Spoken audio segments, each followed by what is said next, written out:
We wouldn't want anybody else keeping us heavily caffeinated here at Diamond Hand Media, my friend. But you mentioned something in there, sparked a thought, and I jotted a note down earlier, and it's just we connect, man. We connect, and it's crazy. I was already thinking this. You mentioned being an entrepreneur and like the ups and the downs and everything you've kind of battled and moved through, and not only Coffee Labs, but Peekaboo's Universe and other projects you've been involved in. What being an entrepreneur, and a chef too, shit, everything, dude. Being an entrepreneur, what's some advice you'd give for an up and coming entrepreneur that like something you have in the back of your mind that, damn, I wish I would have knew when I first got in the game.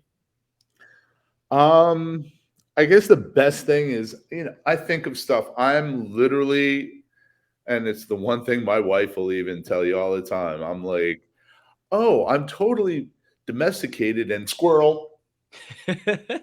I that I need to focus. Entrepreneur, you need to focus as an entrepreneur, I believe, to be successful. And I have 20 years behind me in Coffee Labs. It's the longest thing I've done besides being married and being alive. So I take great pride in that.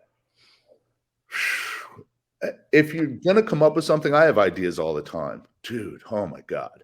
But the one thing as an entrepreneur you must realize and focus on, if you're going to do anything, make sure what you do you have an undying passion for.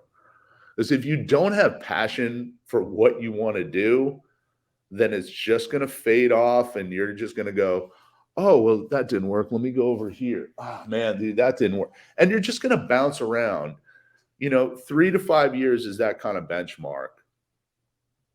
I had gotten into the coffee and already had a name within the restaurant industry of being a chef and had a reputation at the restaurants that I worked at. So that kind of carried over because people recognize that name. And I had a passion. For me, coffee is totally different than, plating up a meal for someone at a restaurant. But what it did click on me, it's just another form and another culinary outlet for me. It's time, it's temperature, it's aromatics. Everything went back to the kitchen. So I realized, oh my God, I just don't want to have a coffee shop. I want to roast coffee because the culinary field is my passion. That's what I want to do. And that's what's going to keep me interested. Is if I'm just serving a coffee every day and going, thanks, thanks. Guess what? Squirrel, I'm gone. So for me, roasting coffee and having that connection and going to buy my coffee from the source, using exporters in country there, using importers here, it was almost like going to the local farm and picking out stuff for meals that night or that week even. So it was the culinary passion that I had, and it was displayed through the coffee. You know, everyone could roast coffee. I mean, you could follow charts, you could buy automated stuff. For me, it was about the slight little inconsistencies in the human hand that you and anyone in the audience, unless you're in the professional coffee industry, might not be able to taste those subtle nuance changes. But the coffee is consistent for that. And it's you put your love and passion into it, and it comes through in the beverage. So for me, it all went hand in hand. And entrepreneurial, if you have any entrepreneur drive, make sure you have a passion for what that is. Otherwise, you will fail. And failing is good. If you went in with passion and you failed, it's a lesson. It's a learning experience to take what didn't work and just reapply it to something new.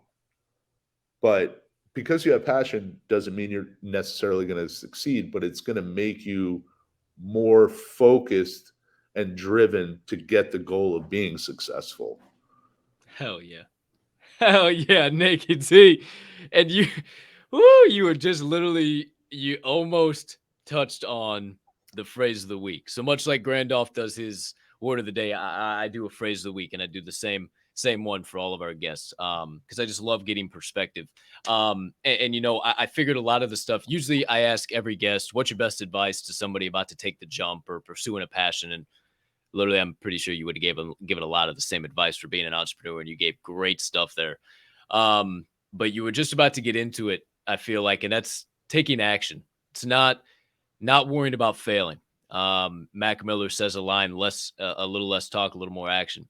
And we talk about that all the time. And I think the most successful of us, I've said this pretty recently, just kind of jump and don't really know if this is right, or like, damn, what am I doing? And we'll just figure it out there, right?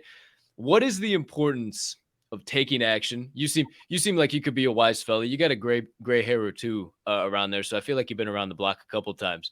What's the importance of taking action in your life? If you don't take action on something that you want to do or you have a love or passion for, you never heard anyone on their deathbed going, "Damn, I wish I would have done that. I wish I would have done," no, no. You want to be laying, "Damn, I did this." You want to take action, do things. People are like, "Oh, dude, I don't know. I've never traveled." Yo, are you kidding? Get on a fucking plane, get on a bus, go somewhere. Like, take action on your life. If you don't take action on things that you strive for or want in life, no one's going to hand you anything. I mean, here and there, they may hand you a couple little scraps to get you by, but no one's going to hand you success. If you want success, you have to take action upon that.